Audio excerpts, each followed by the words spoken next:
Hey, what's up guys? In this video I'm going to show you how to do your spark plugs on a VTEC Honda engine. First off, you need to replace it with what's recommended for the car, and this particular engine it's recommended an iridium plug.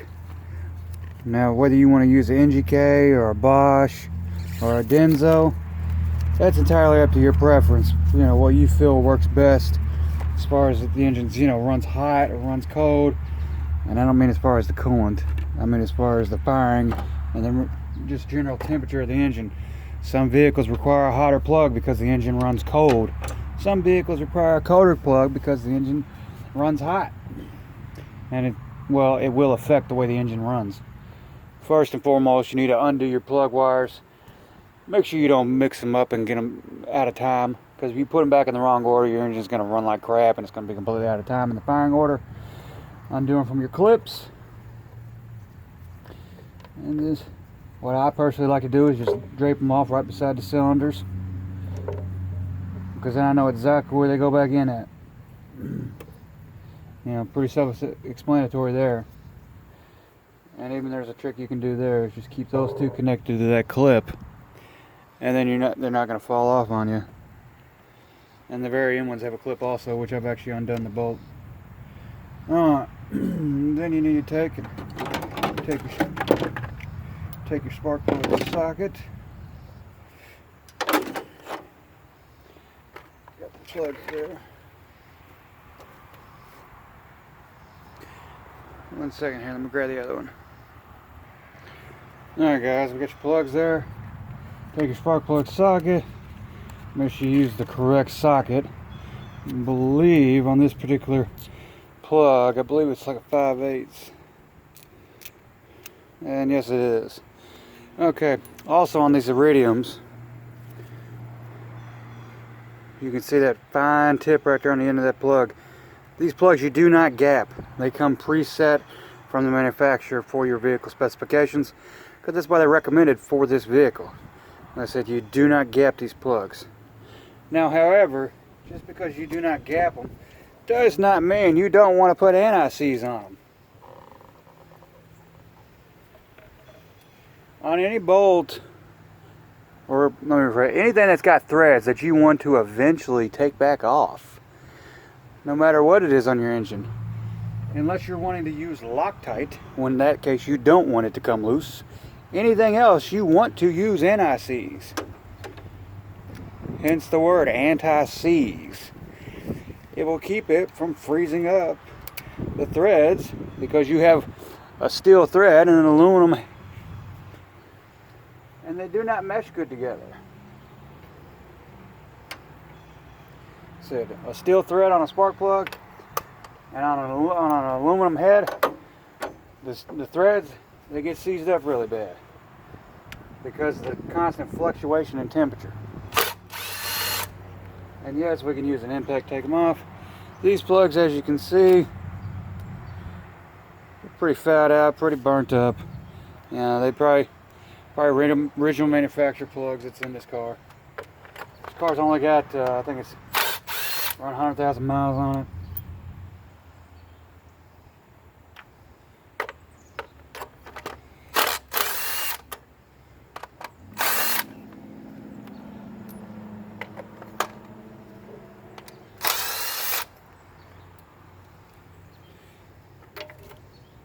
And these plugs, as y'all can see there, yeah, they're pretty gummed up.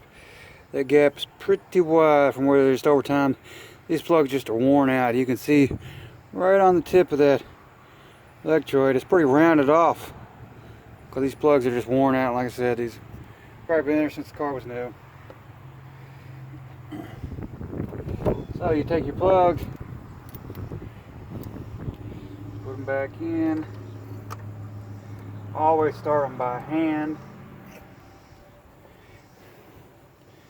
Do each one that way.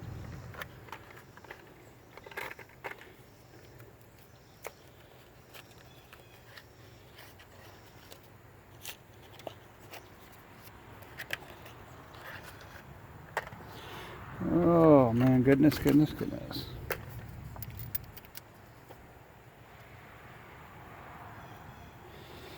So I'd always use line C's on them.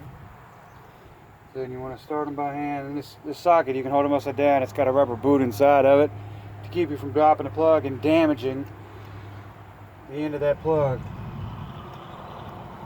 So that's one thing you definitely don't want to do, is drop that plug. You drop that plug, you might as well just throw it in the trash, because it's no good. So we're going to do that to each one of them here.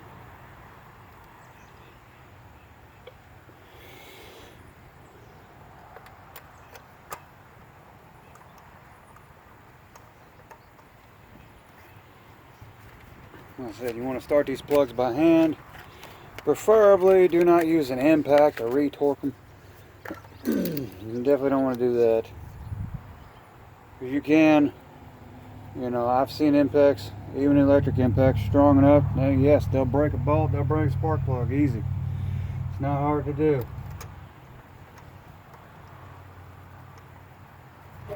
On this model though, we're not going to torque them, we're just going to get them snug.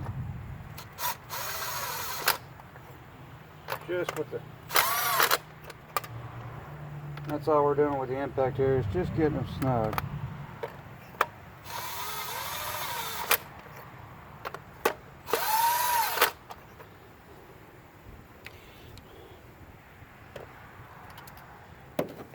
And then take your extension with your socket, put it on your ratchet, and give them a little turn. Just give them a 1/4 inch turn, that's all they need. You don't have to go crazy with them. Said they're spark plugs, they're not, you know, they're not cylinder head bolts. Double check them here.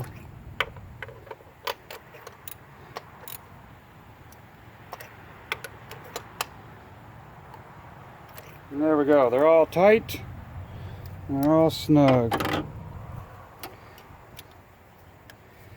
And then you simply take your plugs, put them back in the cylinders you pulled them out of. And they got a little rubber ring on the bottom of this boot that seats right there. It keeps moisture from getting in your cylinder. Make sure you reseat that properly.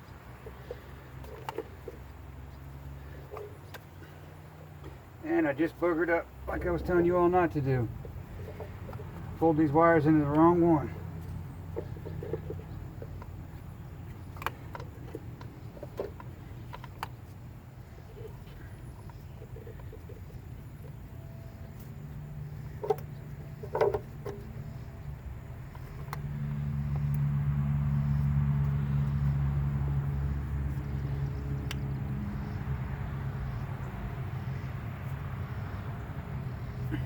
There you go, guys. That's how you change the factory recommended iridium spark plugs on a Honda VTEC. That's what this particular engine is. If y'all found this video helpful, please hit that thumbs up button. Leave some comments below.